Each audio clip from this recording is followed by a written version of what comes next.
रत्नों का महत्व, जेमस्टोन्स इम्पोर्टेंस। क्यों रत्न ज्योतिष में इतना महत्वपूर्ण स्थान रखते हैं? जब भी हमें कोई ग्रह को ठीक करना होता है तो उसके मुताबिक हम रत्न धारण करते हैं। आपने मित्रों ये जाना होगा कि ओरिजिनल रत्न पहनना चाहिए। कई बार बात हुई है, बार बार ये होता है कि सर्टिफाइड पहनिए, किसी अच्छे ज्योतिष को दिखाइए उसका, और जो जेमस्टोन का सर्टिफिकेशन करने वाली एजेंसी है उनके पास जाइए। वो स्पष्ट बता देते हैं कि जेमस्टोन रत्न नकली है या असली है, उसकी शुद्धता कितने % है। बोला तो यही जाता है कि 100% शुद्धता होनी चाहिए। तो रत्नों के संसार में जब हम प्रवेश करते हैं तो हमें रामायण की एक कहानी याद आती है।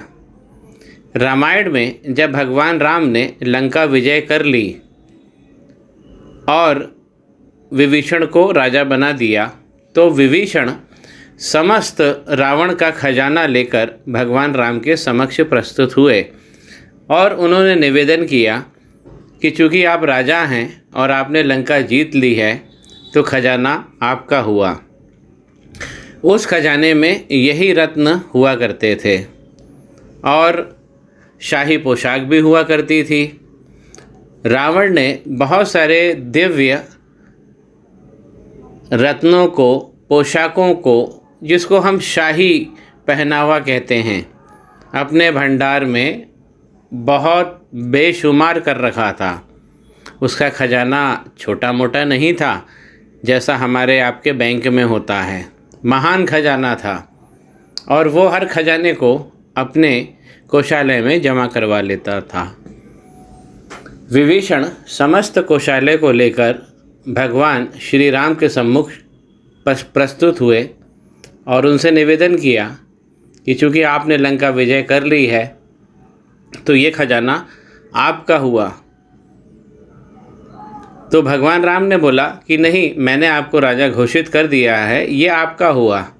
लेकिन विभीषण ने वो खजाना लेने से इनकार कर दिया, क्योंकि विभीषण की नज़र में भगवान राम के चरणों की जो धूलि होती है वो समस्त रत्नों से महत्वपूर्ण होती है। वो ये जानते थे और इसी कारण वो लंका के राजा भी बने रावण की मृत्यु के पश्चात।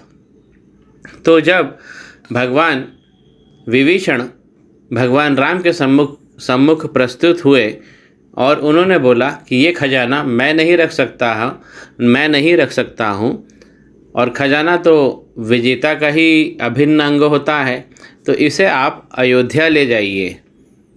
लेकिन क्या भगवान राम समस्त खजाना, शाही पोशाकें ले जा सकते थे? नहीं, क्योंकि राम तो वैसे ही वनवासी थे और राम स्वयं ईश्वर हैं, तो उन्हें किसी चीज़ का लालच नहीं है। समस्त खजाना और कोषालय राम ही बनाते हैं, प्रदान करते हैं।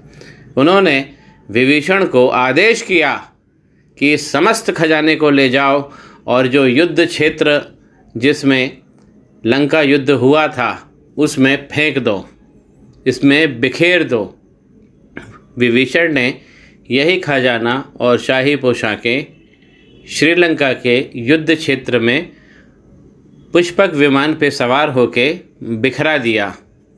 तुलसीदास जी आगे लिखते हैं कि जब वानर और भालुओं को ये खजाना मिला तो वानर और भालुओं की क्या बुद्धि होती है उससे हम सभी परिचित हैं। उन्होंने इस समस्त खजाने को लूटा, लेकिन उनको समझ में नहीं आया कि इसका करना क्या है। तो जो महत्वपूर्ण खजाने थे, जो हम रत्न कहते हैं, उससे उन लोगों ने सबसे पहले तो क्या किया कि जितनी शाही पोशाकें थी वो वानर भालुओं ने पहन ली युद्ध क्षेत्र में।